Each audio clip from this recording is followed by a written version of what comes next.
Hemos estado planteando las últimas semanas diferentes posibilidades de cómo iba a acabar el conflicto. Hemos visto los avances ucranianos, hemos visto la debilidad rusa en el frente, hemos visto además cómo se ha generado una movilización nacional parcial en Rusia. Hemos visto cómo ha habido probablemente muchísimas bajas, se especula, había un conocido general especulando con 100.000 bajas, que no muertes, bajas, por cada uno de los bandos. Eso sería 200.000 bajas. Quizá podríamos estar en 130, 140.000 muertos entre ambos bandos, más civiles. Ha habido generales que consideraban que ahora vamos a un siguiente golpe o la preparación de un nuevo golpe por parte de Ucrania tras Kherson. Quizá ese golpe puede ser en Zaporizhia, quizá puede ser en el Donbass. Se había especulado incluso con que Ucrania había conseguido una cabeza de puente al otro lado del río Dnieper. Pero, ¿qué ocurre si no hay una solución militar a esto? No hay una solución militar al conflicto. Esto es algo que era mucho más común la conversación en los primeros meses de guerra. Ahora ha quedado un tanto aparcado aquello de, bueno, vamos a resolverlo o va a resolverse desde el punto de vista de la negociación, va a resolverse en la mesa. Sin embargo, debido a estos últimos éxitos, está empezando a fraguar la idea de que Ucrania puede recuperar buena parte de lo que ha perdido desde no solo 2022, ya hay incluso analistas, muchos de ellos militares, que afirman que podría recuperar parte de lo que perdió en 2014. Pero ¿qué pasa si lo que ocurre en estos momentos es que estamos nublados por la niebla de la guerra? Estamos nublados por las victorias ucranianas en Kharkov, en Liman y en Kherson, y que ahora vamos a una etapa muy distinta del conflicto. Ahora hay una parte de la frontera que está marcada por el río Dnieper, que más allá de lo que se ha rumoreado de la cabeza de puente en Kimburn, etcétera, la península, todo aquello de los últimos días, no va a ser tan fácil de cruzar. No diremos que es imposible, pero que no va a ser tan fácil. Además, se acerca un clima distinto, se acerca el clima invernal. Es posible, tampoco diremos que va a ocurrir, pero es posible que esto dificulte las operaciones. ¿Y qué ocurre si no puede avanzarse? Si ambos bandos no pueden alcanzar los objetivos. Realistamente podríamos pensar que lo que quiere Rusia es mantener lo que en estos momentos ha conseguido. Es mantener justamente este mapa que vemos aquí. Este mapa que veis, ser mantenido. Con esas zonas rosas que acaben siendo incorporadas, podríamos deducir que esta aspiración no es del todo realista, ¿no? No es del todo realista que, bueno, Rusia mantenga lo que tiene. De hecho, en el mapa vemos que no solo ha perdido la zona de Kherson, también ha perdido la zona de Kharkov. Sin embargo, alguien o muchos podrían especular que la intención de Ucrania es conseguirlo todo. Que todo ese mapa se convierta en un mapa amarillo, en el que no solo lo perdió en 2022, sino también el Donbass al completo y Crimea, y añado Crimea, pasen de nuevo a ser controladas por Ucrania. Aquí hay dos posiciones maximalistas. ¿Pueden conseguirlos ambos bandos? Es probable que muchos dijéramos, no.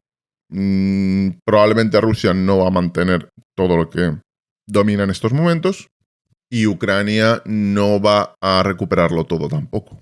Pero se estaba empezando a asentar la noción de que Ucrania puede conseguir romper el corredor que va de Crimea, como veis en el mapa, al Donbass. mientras considere Ucrania que puede hacerlo, no va a ir a la mesa de negociación, porque en la mesa de negociación no lo va a conseguir. Pero ¿y qué ocurre si ambas ideas que se asumen, tanto por parte de Ucrania como por parte de Rusia, acaban enfrentándose contra la realidad? Una realidad que venga determinada porque durante este invierno las líneas se asienten, no puedan cruzarse, Rusia pueda defender el Dnieper, Rusia pueda defender Zaporizhia y Rusia, digamos, que pueda perder una parte del Donbass, pero mantenga otra y que acabe fortificando aquello que no haya perdido. Básicamente, que se llega a una especie de cronificación del conflicto, congelación del mismo, muchos y muchos meses. En lugar de pasar lo que habíamos asumido, de que esto puede acabar en invierno, ya en enero puede acabar en marzo. Esta posibilidad de que se acaben cronificando el conflicto, a pesar de que ahora tenemos la sensación de que Ucrania lleva la inercia de las últimas victorias, ha hecho que Mark Milley, el general Mark Milley, dejara más o menos sugerir, esto ha sido interpretado, pero más o menos sugerir que el conflicto debería terminarse por una vía diplomática, porque a lo mejor no había una solución militar a él. Aquí tenéis un artículo justamente de hoy, un artículo del Washington Post en el que se hace referencia a las declaraciones del general Mark Milley, uno de los generales en activo más importantes de Estados Unidos, y que venía a afirmar que mientras exista la posibilidad de una salida negociada a la guerra, hay que tomarla. Y que, además, te conviene ir a la mesa de negociación cuando tú estás en una posición de fuerza. En una posición de fuerza, no cuando estás en una posición de debilidad. Cuando consideras que tu adversario está débil. Cuando consideras que tu adversario puede tener la moral baja, la moral hundida, y que prevé que va a perder mucho más. En este artículo de Washington Post se habla de justamente esto y de por qué Mark Milley podría afirmar algo como que la paz debería ser buscada porque quizá no hay una solución militar a esto. Si hay una solución militar al conflicto, o si al menos no hemos llegado a la posición de negociación, eso significa que Ucrania va a necesitar más victorias. Ucrania va a necesitar avanzar, quizá lo va a hacer de forma más lenta. Decía Michael Kaufman, el conocido analista estadounidense de origen ucraniano, que los avances que se van a hacer en el campo de batalla por parte de Ucrania en los próximos meses no van a ser tan espectaculares como lo que ha ocurrido en Kharkov, en Liman o en Kherson. Van a ser avances mucho más lentos, van a ser avances contra tropas rusas que están no solo ya más fortificadas, sino que son tropas que, a pesar de no tener refuerzos de calidad o de experiencia, y ya sabéis que yo sostengo que esas teorías de que Rusia iba a realizar una ofensiva con las tropas que había movilizado no me parecían realistas. Una tropa que está basada en gente que no tiene experiencia militar o cuya experiencia militar ocurrió hace 25 años, esa tropa como mucho podrá realizar labores defensivas que son mucho más simples, y es justamente eso lo que puede ocurrir, que esas tropas refuercen las líneas, no para hacer ofensivas, que yo creo que no pueden ocurrir en estos momentos, otra cosa es dentro de un año, etcétera, si hay una cierta recomposición del ejército, si han adquirido experiencia en el campo de batalla, es otra cuestión, pero sí que podrían hacer una labor defensiva para intentar mantener las líneas rusas. Y además hemos visto esta semana un hecho preocupante. Preocupante también para el ejército estadounidense, para la OTAN, preocupante para Rusia, preocupante para el mundo. Hemos visto cómo caía un cohete, primero se dijeron 2, aún no hay una explicación muy clara de lo pasado, pero todos sabéis que cayó 1 o 2 cohetes en una población a 6 kilómetros de la frontera ucraniana dentro de Polonia. Que 2 personas murieron y que, bueno, ha habido diferentes especulaciones. Ya hicimos un directo justamente en el momento de la noticia. En el momento de la noticia se hablaba de que quizá había sido un misil ruso perdido. Se hablaba de que quizá era una parte de un misil ruso que había sido destruido por una defensa antiaérea o que había sido rebotado, que había cambiado la trayectoria. Se hablaba también que podría ser un misil de una defensa antiaérea ucraniana, lo que fue una explicación que surgió un poco después. Se hablaba de que quizá podría haber sido buscado por los rusos. No teníamos muy claro qué había pasado. Ahora parece ser, no hay ninguna confirmación, pero tanto Polonia como Estados Unidos, como secretario de la OTAN, han afirmado que la explicación más probable en estos momentos a lo ocurrido en Polonia es que una de las defensas antiaéreas, probablemente una S-300 ucraniana, lanzara un misil que falló el disparo y acabó en esa población fronteriza. Es decir, que el ataque, lo más probable a día de hoy, jueves 17 de noviembre, es que sea de origen ucraniano. Esto desactiva hasta cierto punto el temor a escalada generado. Pero ¿qué ocurre si en algún punto de los próximos meses o los próximos años, vamos a ver cuánto acaba este conflicto, si lo acaba en diciembre o acaba en 2026, no lo sabemos? ¿Qué pasa si ocurre algo inesperado? Alguien pierde la cabeza y hay un ataque a un país OTAN. Ucrania lanza un ataque dentro de Rusia, algo inesperado ocurre, como es un gran número de muertes civiles, tal como están ocurriendo en Ucrania, pero Rusia se ve en la obligación de responder. Escala, y hay un ataque no convencional. Hemos llegado a la conclusión que justamente en estos momentos, debido a todo lo ocurrido, las advertencias, las luchas diplomáticas, un ataque no convencional es más improbable que hace quizá 2 meses.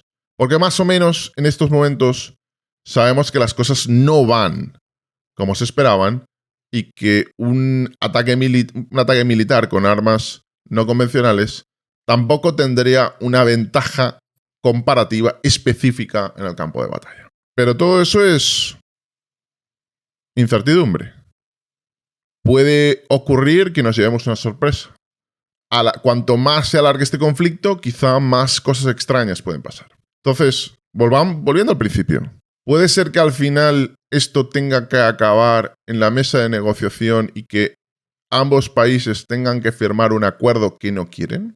Decía justamente Josep Borrell, en los últimos días, el alto cargo de la Unión Europea, ya sabéis, ex número 1 del PSOE, decía algo así como: Rusia no está preparada para la paz. No está preparada porque Borrell estima que para la paz, evidentemente, tenían que sacarse las tropas de todo el territorio ocupado ucraniano. Pero, ¿y si eso no es en la práctica posible? Vemos además cómo había algunos generales, aparte de Milley, que consideraban que Ucrania quizá ya estaba en la posición de fuerza para negociar con Rusia y acabar con esto. Pero aquí volvemos al principio. ¿Qué trato puede ofrecerle Ucrania a Rusia que Rusia quiera firmar para acabar con esto? ¿Cómo pueden dividir el país? ¿Puede Ucrania sobrevivir políticamente o el establishment político ucraniano hacerlo si se cede 1 kilómetro de suelo? ¿La ciudadanía ucraniana puede aceptarlo? Quizá este conflicto acabe enquistándose. Pero el general retirado Ben Hodges, desde hace más o menos 1 mes, 2 meses, el ex general Ben Hodges viene afirmando que Rusia, el ejército ruso, se encuentra en una posición de debilidad estructural. Sobre todo a partir de la derrota en Kharkov, empezó a afirmar que era un curso o un rumbo irreversible. el rumbo de la derrota rusa. Repito, estos son palabras de Ben Hodges. Y Ben Hodges afirmó hace muy poco, estoy hablando de probablemente finales de octubre, que según su opinión, Ucrania iba a recuperar Crimea este verano. Que era algo posible y que era algo que iba a ocurrir. Repito, siempre bajo su criterio. Podéis comprobar entonces que hay generales de altísimo rango que no se ponen de acuerdo en cómo esto va a terminar. Ni siquiera que tengan la misma actitud. Hay generales que tienen una apuesta de continuar el flujo de armamento, de ir hacia la victoria final ucraniana, mientras que hay otros que quieren contemporizar, que quieren llegar a un acuerdo de paz con el que Rusia salve la cara. Todas estas posturas además van cambiando dependiendo de las noticias que van apareciendo, van cambiando dependiendo de las amenazas. Creo que, por ejemplo, todo lo que ocurrió con la amenaza directa de bombas nucleares, de lanzamiento de bombas nucleares, fue algo que fue, en mi opinión, contraproducente para Rusia. Creo que se movió un poco la portería de lo que se quería conseguir.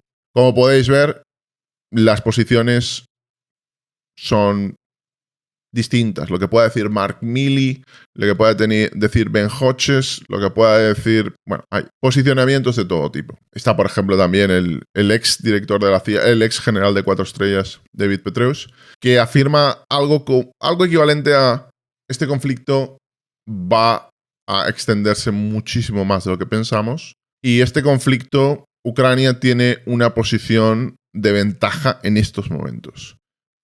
Pero como todo, las cosas pueden cambiar. Estamos en la niebla de la guerra, sabemos, nos podemos hacer una idea verdadera de lo que está pasando. Sería debatible, ¿no? Sería debatible.